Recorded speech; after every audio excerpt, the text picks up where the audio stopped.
हनुमत बलबीरा मंच मंगलवार है, उस दिन भी वो रिजल्ट आएगा जो इन्होंने सपने में नहीं सोचा। बहुत अच्छा। 25 मई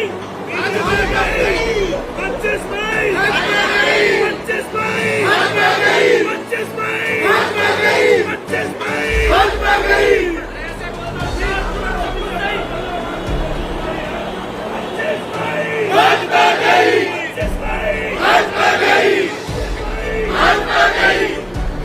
मंच पे मौजूद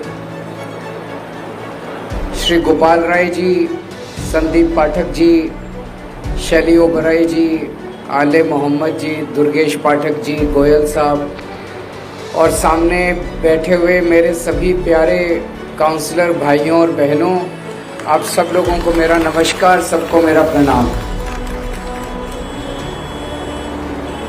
दोस्तों, इन्होंने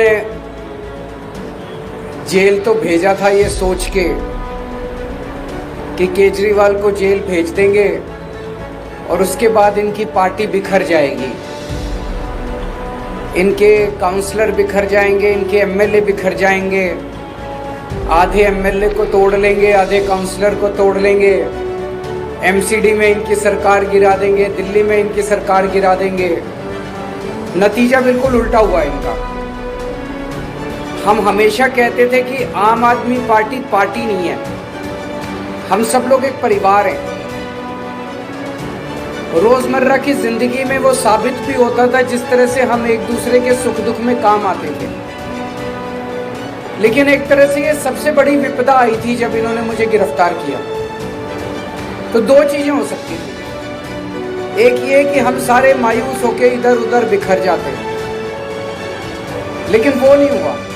दूसरी बात हुई, उस क्राइसिस का हमने मिलके डट के मुकाबला किया और उस क्राइसिस ने परिवार को और ज्यादा एकजुट कर दिया, इकट्ठा कर दिया। जिस मकसद से उन्होंने जेल में डाला था उसका बिल्कुल उल्टा हो गया।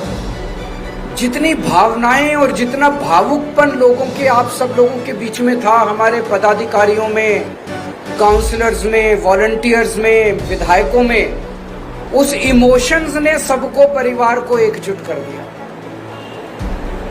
हमारे कई लोगों को इन्होंने तोड़ने की कोशिश की, काउंसलर्स को तोड़ने की कोशिश की, एमएलएस को तोड़ने की कोशिश की, कोई नहीं टूटा, कोई नहीं टूटा। पूरे देश के अंदर मिसाल खड़ी कर दी आप लोगों ने। पूरे देश में लोग कह रहे हैं कि दूसरी पार्टी वाले तो यूं टूट जाते हैं। कई लोग तो ऐसे हैं, कई जगह से खबर आ रही है कि फलानी पार्टी के चुनाव के पहले ही छोड़ के उधर चले गए। हमारे वाले पूरी कोशिश के बावजूद न पैसे से बिकते, न ईडी के डर से छूटते, कोई तो तोड़ ही नहीं सकता हमारे वालों को। इसके लिए मैं आप सब लोगों का बधाई देना चाहता हूं और पूरे देश को गर्व है आप हमारे नेतृत्व के ऊपर, हमारे काउंसलर्स, हमारे एमएलए, सबके ऊपर।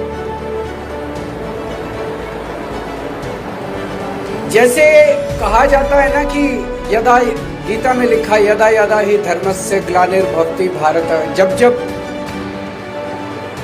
धर्म कमजोर होगा, एक तरह से भगवान कृष्ण ने पूरी विश्व को ये विश्वास दिया है कि मायूस होने की जरूरत नहीं है, मैं हूं। भगवान ये कह रहे हैं, मैं हूं। भगवान वो ये कह रहे हैं कि जब जब पृथ्वी के ऊपर धर्म कमजोर होगा और अधर्म बढ़ेगा, तब तब चिंता मत करना, तब तब मैं प्रकट होऊंगा। मैं जन्म नहीं दूंगा, मैं प्रकट होऊंगा। भगवान दो तरह से प्रकट होते हैं। एक तो वो भगवान श्री राम के रूप में प्रकट होते हैं, भगवान श्री कृष्ण के रूप में, तरह तरह के रूप धारण करके स्वयं प्रकट होते हैं। और दूसरा वो परिस्थितियों के तौर पे प्रकट होते हैं। परिस्थितियां ऐसी पैदा कर देते हैं कि आपको अपने आंखों से भगवान दिखाई नहीं देते, लेकिन आपको अचानक लगता है ये कुछ तो हो रहा है, कुछ तो हो रहा है कि सब कुछ ठीक होने लग गया है। जैसा भी कई लोगों ने, आपने कहा कि 3 महीने पहले तक ये लगता था यार इनकी तो 400 से ज्यादा ही सीट आएंगी। किसी को उम्मीद नहीं थी, सबको लगता था हाँ यार 400 सीट आएंगी, इनकी तो 400 सीट आएंगी। अचानक 3 महीने में इतनी सारी घटनाएं घट गई, इतनी सारी घटनाएं अपने आप बड़ी बड़ी घटनाएं घटती जा रही हैं देश के अंदर।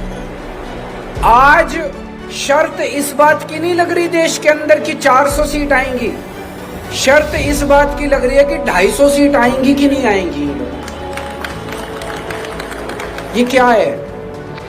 ये चमत्कार है, ये ऊपर वाले की कृपा है, ये हनुमान जी की कृपा है, ये भगवान श्री कृष्ण ने जो गीता के अंदर उन्होंने आश्वासन दिया है पूरी कायनात को, ये उसका प्रकटीकरण है।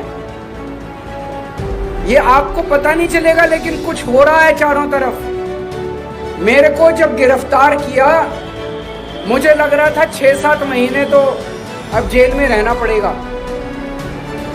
मैं उसके लिए मानसिक तौर पे तैयार था, मुझे बिल्कुल उम्मीद नहीं थी कि मैं बीच में वापस लौट के आऊंगा। चमत्कार हो गया। शुक्रवार को सुप्रीम कोर्ट ने जो जजमेंट दिया वो एक तरह से ऐसे लग रहा कि प्रभु ने कोई चमत्कार किया है। और अभी मैं परसों जब एक रोड शो में गया तो एक रोड शो में एक महिला जोर से चिल्लाई, बोली जी भगवान ने भेजा है आपको बीजेपी को हराने के लिए, 20 दिन के लिए, 21 दिन की जो जमानत मिली है ये भगवान ने भेजा है। तो प्रभु अपनी तरीके से लीला करता है, लेकिन लीला भी वो तभी करता है जब आप कर्म करते हो। ये मत सोच लेना भगवान लीला कर रहा है पापा। कर्म करना पड़ेगा कि नहीं करना, मेहनत करनी पड़ेगी, बिना कर्म के फल नहीं मिलेगा, फल उसके हाथ में है। लेकिन वो भी ये देखता है कि कर्म कर रहे हैं कि नहीं कर रहे ये लोग, कर्म तो करना पड़ेगा। इन्होंने पूरी कोशिश की जेल के अंदर केजरीवाल को तोड़ने की, तरह तरह से। कभी अपमानित करते थे, कभी बेइज्जत करते थे। 15 दिन तक इन्होंने मेरे को इंसुलिन नहीं दिया। मेरे को 20 साल से शुगर की बीमारी है और 10 साल से मैं इंसुलिन पे हूं। शुगर की बहुत हाई लेवल की बीमारी है मुझे, और मैं डेली 52 यूनिट इंसुलिन लेता हूं। 52 यूनिट बहुत ज्यादा होते हैं, 52 यूनिट इंसुलिन लेता हूं। तो जब मैं जेल में गया डेली मेरा बढ़ता जाए, कभी 300, कभी 325, कभी 350। अब मुझे चिंता होने लगी, क्योंकि ज्यादा टाइम तक अगर शुगर हाई रहती है तो फिर धीरे धीरे आपकी किडनी खराब होने लग जाती है, धीरे धीरे आपका लिवर खराब होने लग जाता है और परमानेंट डैमेज हो जाता है आपके शरीर के अंदर। तो मैं बार बार डॉक्टर को बोलूं कि भाई मेरे को इंसुलिन दे दो मेरे को। हाँ सर मॉनिटर कर रहे हैं, जरूरत होगी तो। मैंने कहा और क्या जरूरत होगी, 300 पहुंच गया, 325 पहुंच गया, और क्या। आप लोगों ने फिर आवाज उठाई, मीडिया ने आवाज उठाई, तो इनको मजबूर होकर इंसुलिन देना पड़ा। मेरी वाइफ मेरे से मिलने आया करती थी। ये तो कानूनी रूप में अधिकार है। जो भी अंदर कैदी हैं, चाहे आतंकवादी हैं, चाहे बलात्कारी हैं, चाहे हत्यारे हैं, हफ्ते में 2 मीटिंग आपको अपने परिवार से अलाउड है। आप अपने परिवार से मुलाकात कर सकते हो। एक दिन मेरी वाइफ को मना कर दिया इन्होंने कि आपकी वाइफ को नहीं मिलने देंगे। फिर वो अखबारों में छप गया, चारों तरफ शोर शराबा हुआ। तो 12 बजे आना था, उन्होंने 11 बजे फिर लिखा कि ठीक है आ जाओ। सवेरे 8 बजे ईमेल भेज दी कि आज की आपकी मुलाकात कैंसिल। फिर शोर हुआ बाहर, तो उन्होंने फिर 11 बजे उनको दोबारा भेजा कि ठीक है आ जाओ। मेरी वाइफ से मिलने से मना कर दिया। भगवंत मान जो कि पंजाब के मुख्यमंत्री हैं, वो मेरे से मिलने के लिए आए। जेल मैनुअल में लिखा हुआ है कि अगर जेल सुपरिटेंडेंट चाहे और अगर कैदी का बर्ताव ठीक है तो उनको कमरे के अंदर आमने सामने बैठ के इज्जत के साथ मिलवाया जा सकता है।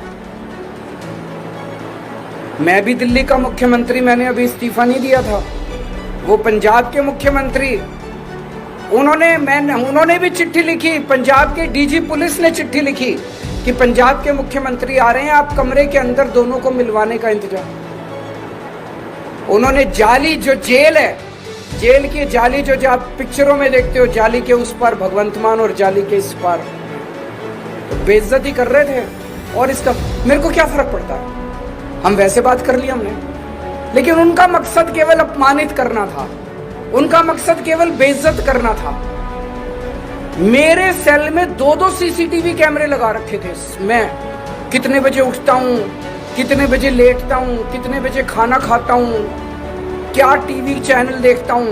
एक एक मिनट की 13 अफसरों के कमरे में 13 ऑफिसर्स, मेरे सीसीटीवी कैमरे की वो चलती थी टीवी के ऊपर मेरे से, तो 13 लोग मॉनिटर करते थे। रात को मैं कितने बजे उठता हूँ, 3 बजे उठे ये बाथरूम करने के लिए, एक एक चीज मॉनिटर होती थी। और बता रहे हैं कि प्रधानमंत्री कार्यालय को एक उन्होंने फीड दी हुई थी, मेरे सीसीटीवी कैमरे को मोदी जी मॉनिटर कर रहे थे कि केजरीवाल कितने बजे। क्यों? वो ये देखना चाहते थे केजरीवाल टूटा तो नहीं, केजरीवाल डिप्रेशन में तो नहीं है। मैं उनको कहना चाहता हूं मेरे ऊपर भगवान हनुमान जी का आशीर्वाद है, बजरंगबली का आशीर्वाद। ऐसे नहीं टूटने वाला केजरीवाल, ऐसे नहीं टूटने वाला केजरीवाल। इनको लगता यूं ही टूट जाएगा, ऐसे नहीं टूटने वाला केजरीवाल। तो एक तरह से एक खुंदक निकाल रहे थे पर्सनली, कोई भ्रष्टाचार का केस थोड़ी है। पता नहीं क्या खुंदक पाल रखी है मोदी जी ने मेरे खिलाफ, आम आदमी पार्टी के खिलाफ। वो क्रश करना चाहते हैं आम आदमी पार्टी को। लेकिन मोदी जी भगवान तो नहीं है ना, भगवान तो है, वो हमारे साथ है, भगवान हमारे साथ।